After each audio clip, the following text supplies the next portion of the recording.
Good morning, it's Wednesday, and I'm here with my guest, Tom Cratsley. Hi, Tom. Hi, Willa. And we're going to start Blog Talk Radio real soon, and we're just getting ready for the Lilydale summer season. It is going to start this Friday, so that is going to be, trying to get ready for it, right? Yeah. And Tom, you have your guest house. Is that mostly booked for the season or all booked? Yeah, or? we're pretty well booked. August we Harmony have House. opening during the week, but our weekends are packed. Yeah. Well, through that's the season. most people try to come in on the weekends. Yeah. Or the middle of the week is my weekend. Yeah. That's our weekend. Yeah. That's how I work it. And then I know you have your healing class coming up. Yeah, the Healing Mastery is coming up, and that's a week-long intensive at the Healing Temple. Mm-hmm. My favorite class to teach. It's July, is that? Yep. It goes from the 7th to like the 11th or something. It ends the day that the Spiritists come in. Yes, yes. You wanted to make sure you were on tap for all of that. Yes. Yeah. That's our topic today. 5 seconds. 4, 3, 2, 1. Love Pulse Radio.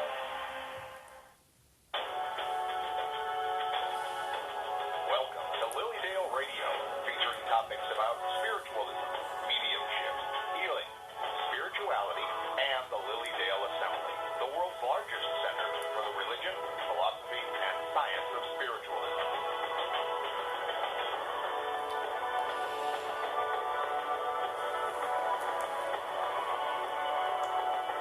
This is Lilydale Radio.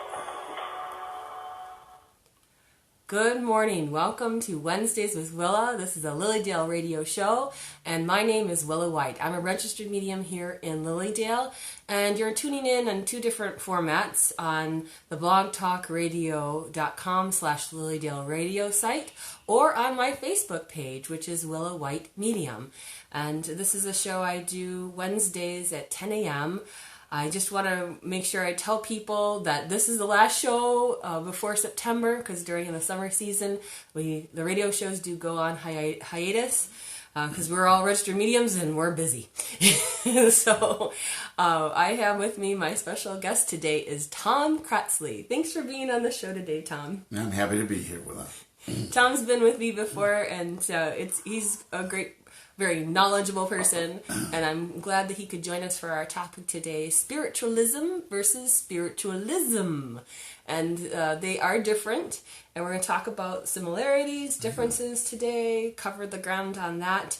If anyone wants to call in about our topic today, the guest call-in number is 818-739-8818.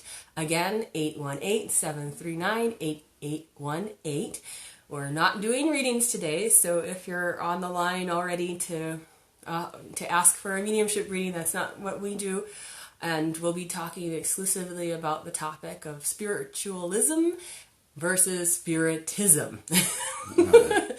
Trying to make sure I don't stumble over it, because Right. they're so similar in many ways. And Well, I think you maybe start out with some historical background. please, let's do that. So the historical background is this. Now, Spiritism, as most of your listeners and watchers probably know, began in North America and actually in this part of the world in 1848. And it very quickly grew and spread to Europe, first to England, and then to the European continent. Right.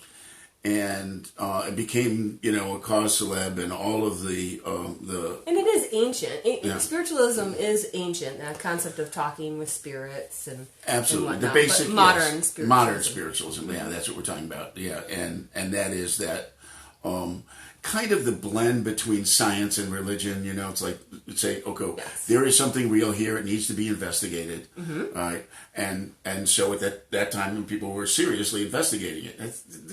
The serious investigation isn't quite there today, I don't think, in the same Because way. we feel pretty good about it. Yeah. I think. We feel good about it. But let's say the scientific community still There are a has lot of major questions. science research things that are going on about Yeah. mediumship right now. Still, Yes. yeah. Oh, yeah. In a number of universities, Yes. there is research going on. But if we look at the hard science community, they're not embracing of that research.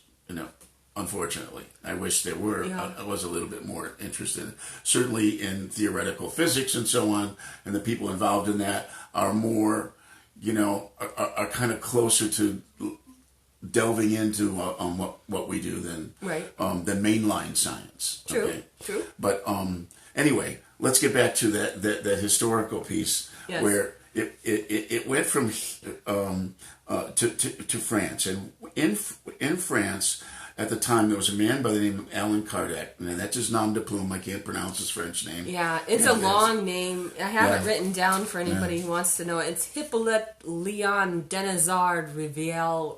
I probably butchered the name. I apologize. Yeah. But his pseudonym, Allan Kardec, much easier. The pen name is much easier for us Anglophiles. So anyway, he was very serious in researching the phenomena, and so he got together a number of highly regarded mediums, and asked them a series of questions, each medium, and then collated the answer, their answers, which became the Book of Spirits. Right, that was his first book. That was the first book, but that's actually the Spiritist Bible, so to speak. Spiritist.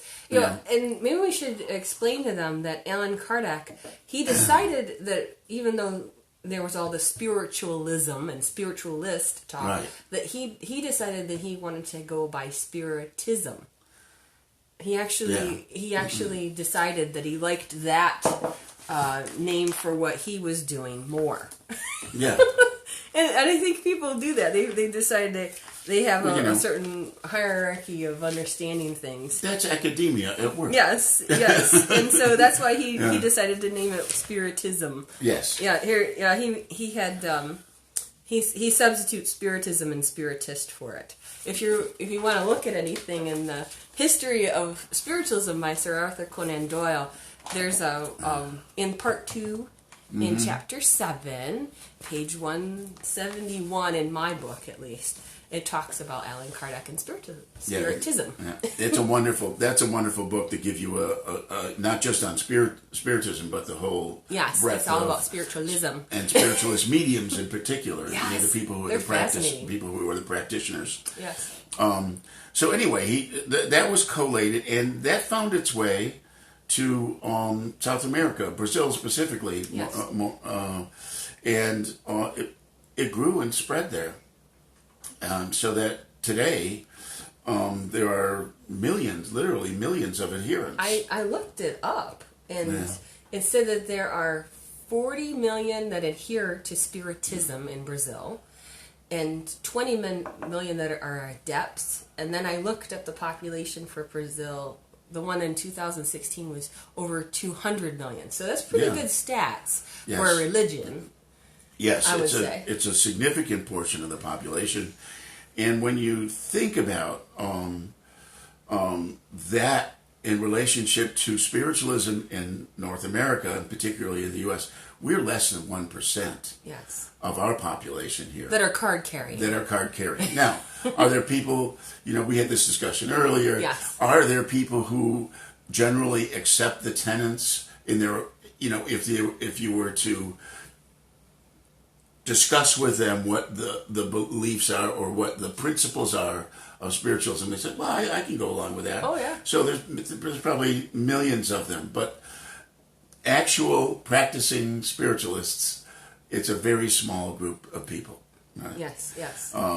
And I think that the part that does sort of separate them from the general population is the focus on mediumship. Yes.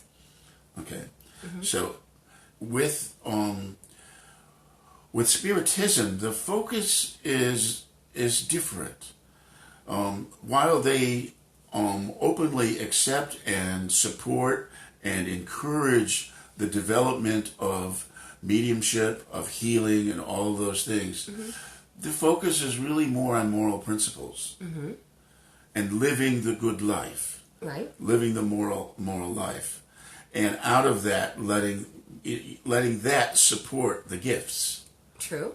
Okay, that's not been the focus of spiritualism. I mean, I have to, I have to say that it as it is, as I've seen it through my life, that the primary focus of a lot of spiritualism, even historically, has been on phenomena. On the spirit phenomena. Yeah. Because that's usually what gets people interested in it to begin with. Yeah.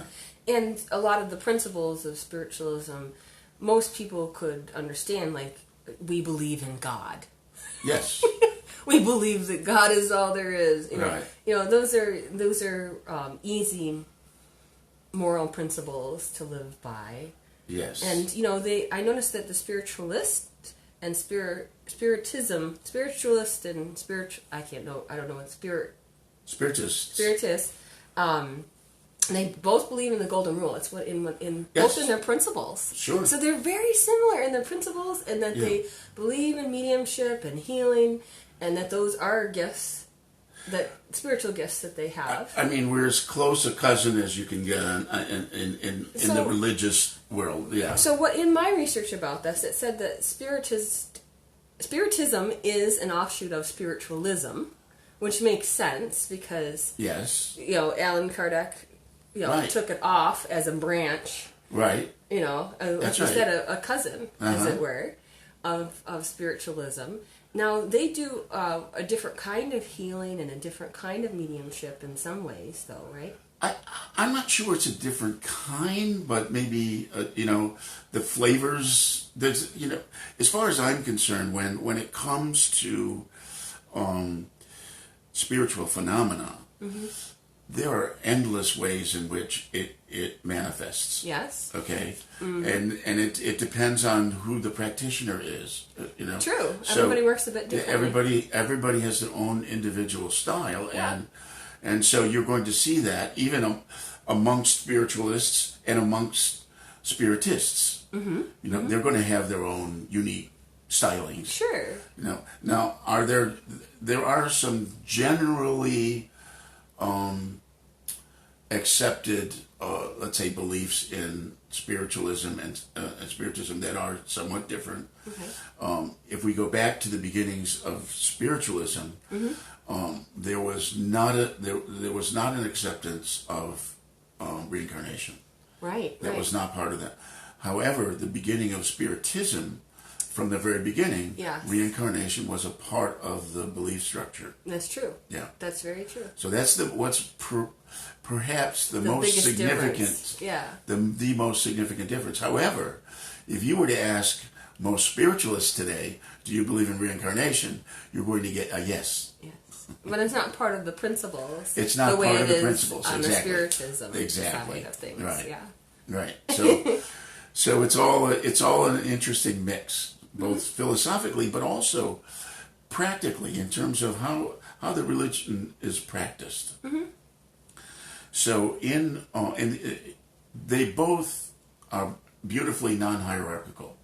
That's true. That's a pleasant way to say it. Well, yeah. Yeah. Well, I love, that's one of the things that attracted me to spiritualism. Yeah. Was that that recognition that there really isn't anybody between you and God. True. And that's what I love about it too. Yeah. That you don't need an intermediary to Right. be able to talk to That's God right. yourself. That's right. That you don't have to go through the priest. You don't have to go through any of the ritual. That's right. That's right. Of those things. And they have methodologies for developing that sense of interconnectedness. Yes. And working with that and developing, the meditation practices and so on. Yes. All those kinds of things that they have regular meetings that are designed to support people in their spiritual growth and development. Just the same way as we have both church services and circles. So, do they have circles? Would you say that they have? They have their own that they run. form of yes, and they have they also have their own form of healing on two different levels. They have like a psychological form, okay, which is where they do. I think the best word is disobsession or something. Where they work to kind of relieve people of any kind of spiritual influence, negative spiritual influence. You know, so that's one of the features. Right. That's certainly different from what we do. Yes, that's true. But it's growing. You know, they're growing. We're not. Yeah. Now, is the philosophy growing? Yes. Yes. The general philosophy is growing throughout, I think, the world. Yes, it is. It's. World. We get people from all over the world, even without the spiritists coming this year. We get people from all over the world. All over the world. That love to be here during the Lilydale summer season. Yes. And they it's like a pilgrimage for them to be here. And you know, we do have the largest membership of Spiritualist Church here in Lilydale. Yeah. So I think that's pretty wonderful. Yeah, it is wonderful. That in the world's largest center for the religion of Spiritualism, we do indeed have the largest membership for church. Which is a nice thing. Yeah. In some regards, it's a nice thing, but if we look at the overall numbers, it's not very. Well, I know some people are asking on Facebook. They're asking, you know, what do you do if you're a spiritualist with no church to attend? How does one develop?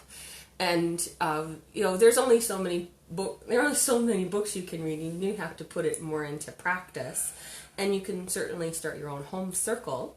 You know, if that's you know one that of the they will finest come, ways. kind of thing. But then you may have to travel to Lilydale or a place like that, or a spiritualist church you know, somewhere. Find a spiritualist church, even if it's somewhere else in the state. I know there are people that, even if it's a great distance, they will travel there just to get a taste of that. But you know, it is best if you can put things into practice.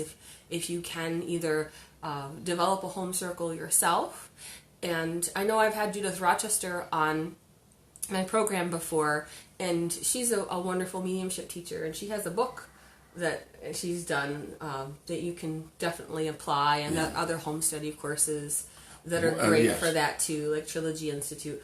But you know, it's about being in classes and having guinea pigs and really practicing it if you want to do mediumship, or if you want to do healing. Yeah, if you have a sense that you have a spiritual gift, or that spiritually you need to engage that way, you need to kind of express your spirituality through the gift of either healing mediumship or message mediumship.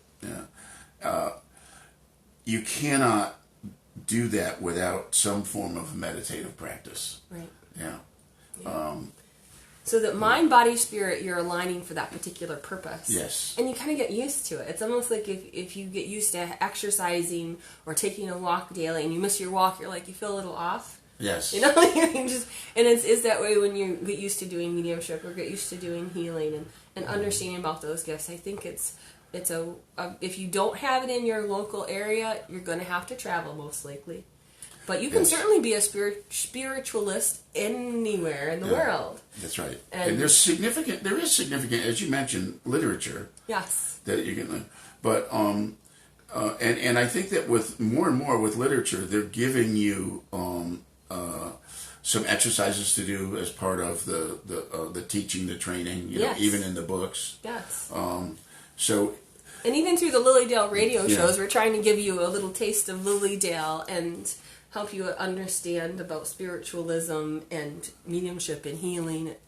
I know on my show I'm trying to do that so people, even if they're somewhere else in the country or the world, that they can kind of have a taste of it. Yeah.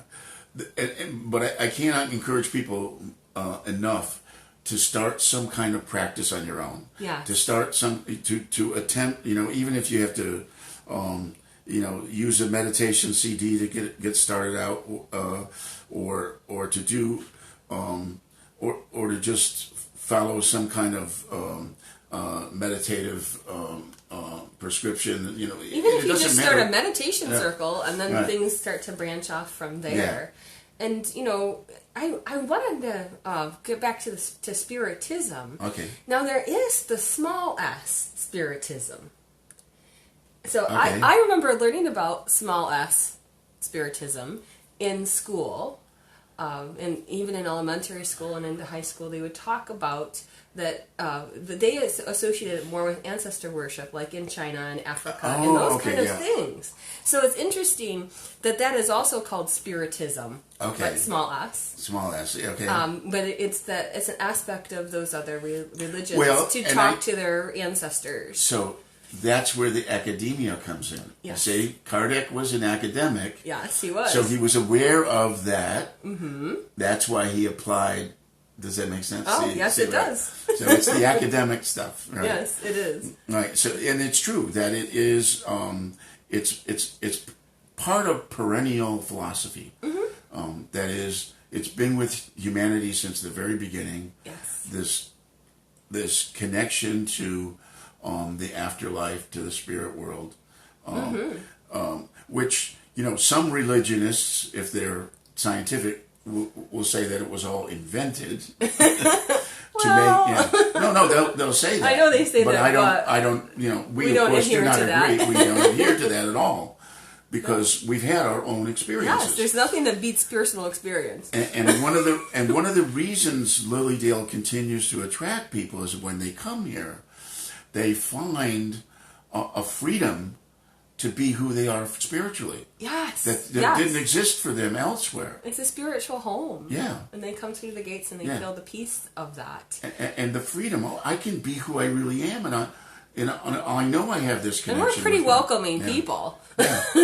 We're pretty friendly folks. Yeah. I see we have a caller. If anyone does want to call in with a comment or question about Spiritism, Spiritualism, the call-in number is 818-739-8818.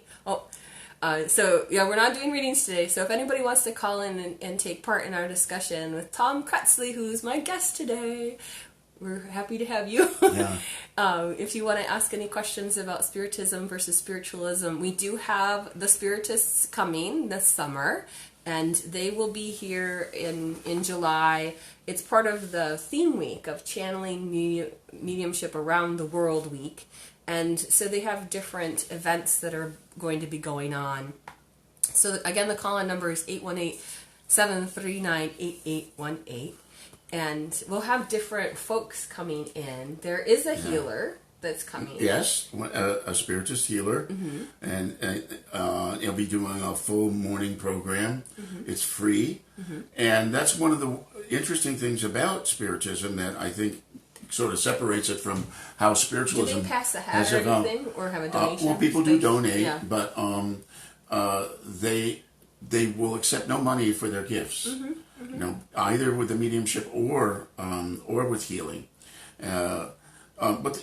Of course, people do donate, and it's kind of the old-fashioned way of how churches with our community healing service, you just it's just like any church service. Yeah, you probably have a donation basket for those things. Right. And so, with that, do you know what kind of healing that is, or it's a how is that hands-on, sort of is energetic it different healing from the church-style spiritual healing that we're used to here in Lilydale? I do not know this specific healer, so I cannot, and I cannot speak for his particular, modality, his way of doing it. But I know it's a energetic spiritual healing. Yeah. So I'm not familiar with this particular healer. Those people, most people have heard of John of God. Okay, and who's also Brazilian, and operates out of a center near, I think, not far from Brasilia. In Brazil, and he does not claim to be a spiritist, by the way. However, the people who support him are primarily spiritists. Right. Many spiritists are there for his batteries. Right. For those people who are not familiar with let's John explain about batteries. Yes. All right. When John of God does these remarkable often what looks like miraculous healing, he's the conduit for a tremendous amount of spiritual energy that comes through him and is delivered to the patients who show up. And there endless reports of profound and miraculous healings there. However, most people don't understand that it's not him individually, although he's the focal point, Right. there sometimes, It's like the support team. he may have 100 people meditating, sending him energy while he's doing his work.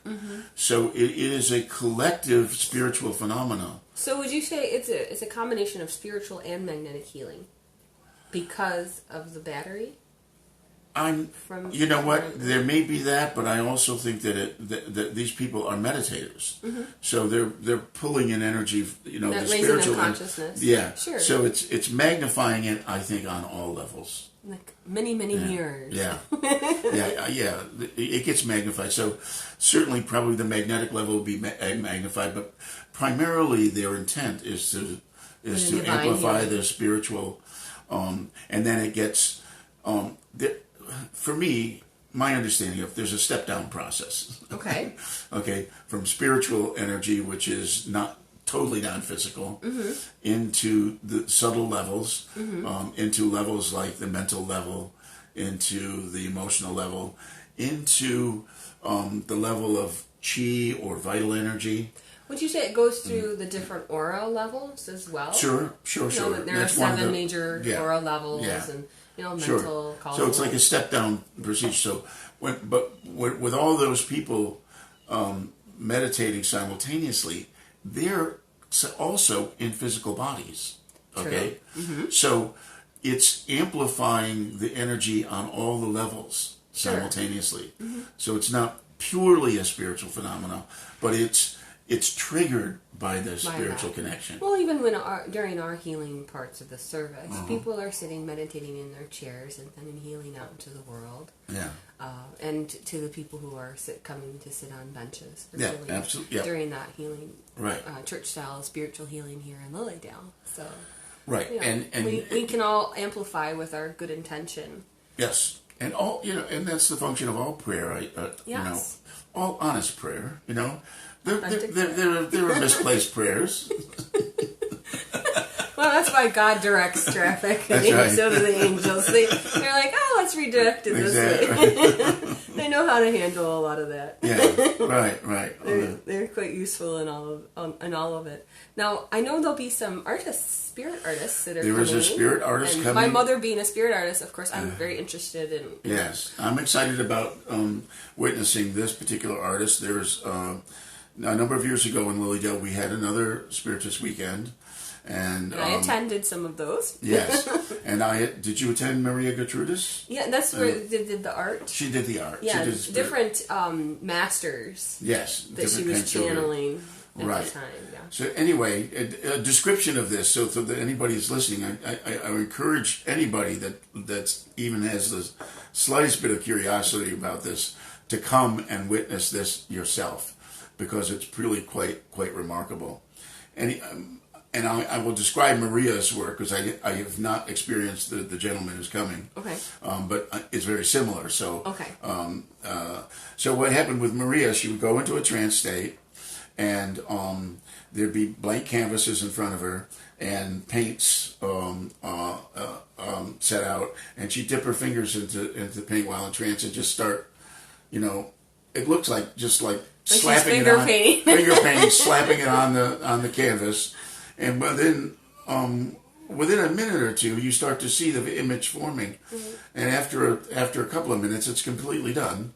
To give you a perspective on this, she painted 13 paintings in an hour, all right, and each painting resembled the works of an impressionist artist, a famous, and their signature was in the corner.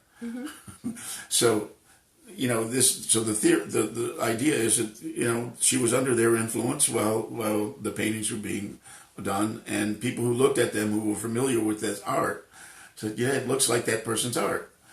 And there was a resemblance.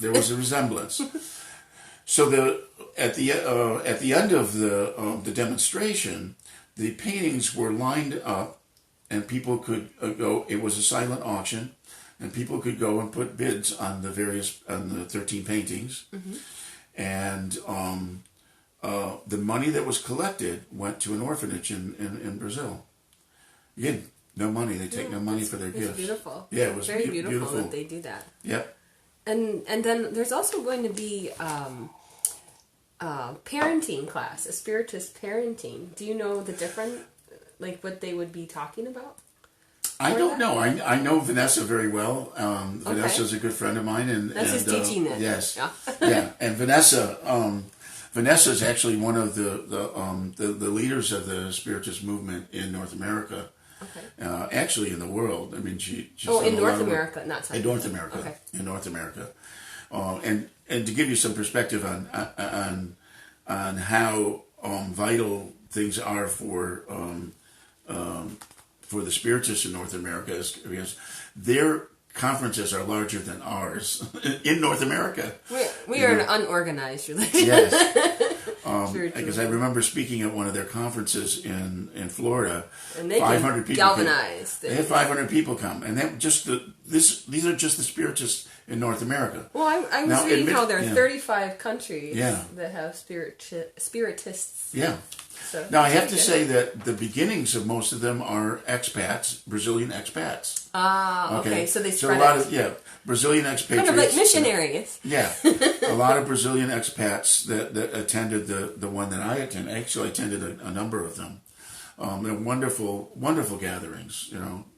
As you would expect. Of course. People, like-minded folks coming together, and so 500 people attended this. Now, the contrast. Now, I remember being on the Lilydale board a number of years ago, and we put together some conferences, spiritualists in North America. And I attended those, actually. Sent out notices to churches around North America, and we had, I think the maximum number we had was between 75 and 100. Sure. So it just tells you how there's a different energy. Well, I think some people are very much churchgoers, church involvement, and other people aren't. Yeah. there's definitely a difference. And we in some of that too. And one of the things about spiritualism is most spiritualists I know are pretty iconoclastic. If you know what I mean. Yeah. So, just the idea of belonging to too much stuff is not. Right. It's antithetical to our. Exactly. To our so I think that's principles, part of what goes on. That's it. It's definitely a layer for it all. Yeah, that makes sense. Because for me, primarily the reason I became a spiritualist was the philosophy of Andrew Jackson Davis, which we've talked about in another program. Yeah, when you were here. Yeah. Did a great program with Tom with that. So if you ever want to look back on the archive videos on Willa White Medium on Facebook, you're welcome to listen again. And Davis, one of his, and this is where my my love of the Spiritists and their movement is, that he felt that spiritualism needed to have more attention on philosophy. Yes, and the teaching of the young too. Yes, and teaching of the young. To have children have Lyceum Sunday school programs, things like that. And the Spiritists do a wonderful job with that. I think that's probably what also bolsters things. Yeah. Is when you bring the young people along. By the way, at the Spiritist conference that I was at, the highlight the before it was closed, they put on a sketch. Okay. Of the Fox sisters. I can only imagine what that looked like. It was wonderful. Did they dress up? Yep. Victorian. They dressed it up Victorian, and wow. and it was done as a play. Like when they were children and it was discovered and all the knocking, rapping stuff that was going on. Yep. All of that. Fun. All of that was part of it. Yeah. Did they have a special person on the sidelines rapping and tapping and? It was there. It was all there somehow. Yeah. It was just a wonderful experience to see them kind of remembering their prehistory as well. Sure. Because we're all connected. We're all connected that way. Now, have you read anything by Chico? Chico Xavier. Chico Xavier. Well, I've heard it from Chico Xavier. Oh, So it's Chico, like CHICO, and then XAVIER. right. Right, yeah. We wouldn't pronounce it. I know, it's the way English that the thing. Brazilians. But I always, and I asked for a lot of guidance when I was speaking to talk about this. But the best way I pronounce it is Chico Xavier. Chico Xavier. I Yeah, did it. Chico Xavier. Now, Chico Xavier is very, very fundamental in transforming the Spiritist religion Yes. and bringing back the philosophical underpinnings. Mm-hmm. Only the Brazilians listened to him. They didn't listen to Davis in this country. And because for a while, Allan Kardec, from what I can understand, his 5 books, that was it. That was kind of like their Bible that they would go by. And then Chico Xavier came along, and he was like 450 books and psychography. Psychography, which is automatic writing. And so he was doing all of that, and that kind of, so they probably equally read. Yeah, trance writing, yes. And here's the interesting thing about Chico Xavier, to me, because he was born the year Davis died. Ooh. Yeah, the very year Davis died. And Davis talked about the gift being a century flower. Oh. Neat. Isn't that? I think it's just wonderful. That sounds so sweet. Yeah. So the century flower was reborn in Brazil. Yeah. So the legacy passed on from Davis. Just a nice way of thinking about it. I don't know if that's actually true or not. Who knows? But at least, and the similarities are remarkable because Chico Xavier himself was also a illiterate. Illiterate, just like Andrew Jackson. Just like Davis, and went on to to become celebrated in his his mediumship, and there's a connection between he and the great modern medium Swedenborg. Divaldo Franco. Oh, okay, all right. Now Divaldo Franco is to me a living saint, and he's one of the great mediums in the world, but certainly in Brazil. And he came here to speak at the last Spiritist group that came here. And I don't know the exact number, 6-7 years ago, maybe even longer. Approximately. Yeah, something like that. Blink and we're here. Yeah. But I had the pleasure of spending time with him, meeting him. And he tells this fabulous story about when he was younger and sitting in circle with Chico Xavier, who was the Grand Master. Grand Poobah. Yeah. And he was in circle with him and a number of other people. I think 6 or 7 people at the time in the circle. I'm not sure the exact number. But at the time, he was dealing with throat cancer. Right? And during the circle, a spirit materialized. And he said she looked like she had blonde hair, and she looked, and for all intents and purposes, he assumed she was a German doctor, right? Because she had the white coat and so on. Sure. She approached him and telepathically said to him, "Would you like to be healed?" And he was like, "Yes." Yeah. And she said, "Well, I need to have you open your mouth." And he said, she pulled this implement out, and it looked like a metal pen. And she thrust it into his throat, into his mouth, and she pulled it out. He said the pain was excruciating. She said, "I must do this one more time." He said he braced himself. She thrust the pen in, or the metal implement in one more time, and withdrew it. And the pain was gone. The cancer was gone and never came back. Wow. And he was at the time in his late 20s. And that's when that happened. And now he's in his 70s. Yeah. So it definitely was a healing Yes. for him that he had. And the doctors probably couldn't explain it and all that stuff. Of all the, for me, when we talk about physical mediumship, that's purposeful physical mediumship. Yes. Right? Yes. It happened for a purpose, for a very specific purpose. I don't think we should be chasing these things without having some kind of a deeper incentive. Yes. Yeah. Yes. And, a lot of times spirits are coming in to say hello. And Yes, it's wonderful. Yeah. But if they do have that kind of repertoire behind them and they're able to help in that manifesting way, we can welcome them. Yeah. See, I believe all spiritual phenomena is purpose-driven. Mm-hmm. And it's not our purpose. It's the purpose of spirit. That's right. God directs that traffic. Yeah. Right.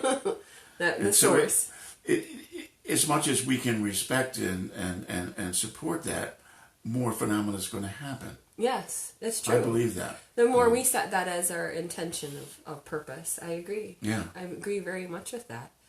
And I think it's great that we've been giving people a bit of a basis on what Spiritism versus Spiritualism is. Mm-hmm. I did ask Mandy Shep, who is the library director of the Marion H. Skidmore Library here in Lilydale, how many books she thought we had about Allan Kardec or Spiritist things. And so I'll just read what she wrote back to me. The library has a fair amount of Kardec Spiritist materials. Best guess is in the low hundreds. Lots of historical stuff and a few modern pieces, including a few modern channeled works from Brazil in Portuguese. Yeah. So, in other languages. And our library even has resources in that way. So. Yeah, and they're busy. They're constantly busy, the Spiritists, in getting out their message and their information. And there are a number of movies. Mm-hmm. And there's going to be some movies, I think. Yeah, there's a movie. If anybody's interested in I'm referencing the Lilydale Summer Guide for 2018. You can look online at the LilydaleAssembly.org website, and that's where you can register for the workshops and see the different season highlights, especially the Spiritists coming in. And it's the Spiritist movie is Chico Xavier. Chico and, Xavier. And it's a Brazilian documentary, and it's so that's what I saw another Spiritist movie. What was that one? No Solar was a famous one that they did, and it was on the afterlife. Yes, on the afterlife. Yes, and they were filming what it was like for people after they passed, and they were describing how some people kind of have to recuperate after being here, and they have to get out of their illusions of pain and negativity, and they have to move more into enlightenment. And some people are kind of moaning and groaning in that movie. Uh-huh. Do you remember seeing that part of it? Well, and that's fairly... And then when they got over it, when they decided, I think I'm done doing this, then the beings of light would come and move them to the next plane of understanding. That's not that dissimilar from what spiritualists practice. True. Yeah, we've had that similar kind of orientation. So that was a neat movie. But what's the English translation? We don't say that people are, instantly enlightened when they die. Right. Because they have to go through life review, and they have to learn from things. And one of our principles is progress is eternal. Yes, the door to reformation is never closed. It's not. Yeah, but also it's not. Like when you die, it's not instantaneous.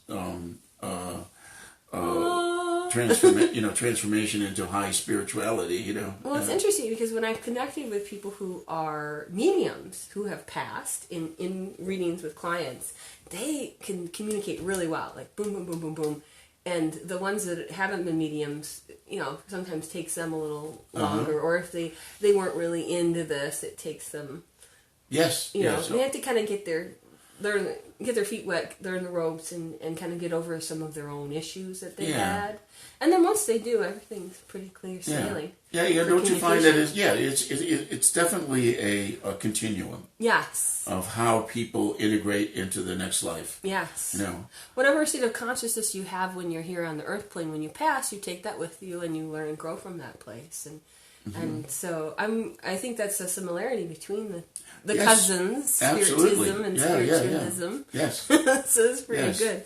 I know we're almost out of time with things, is there anything else you can think of that they would be good to know about the Spiritists that are coming? We discussed the reincarnation. We talked about that's the one of reincarnation, and there are a lot of great offerings. I just would really encourage people to come and connect with what the Spiritists are doing, because they're so it's such a beneficial connection. I think that we would be wise to nurture.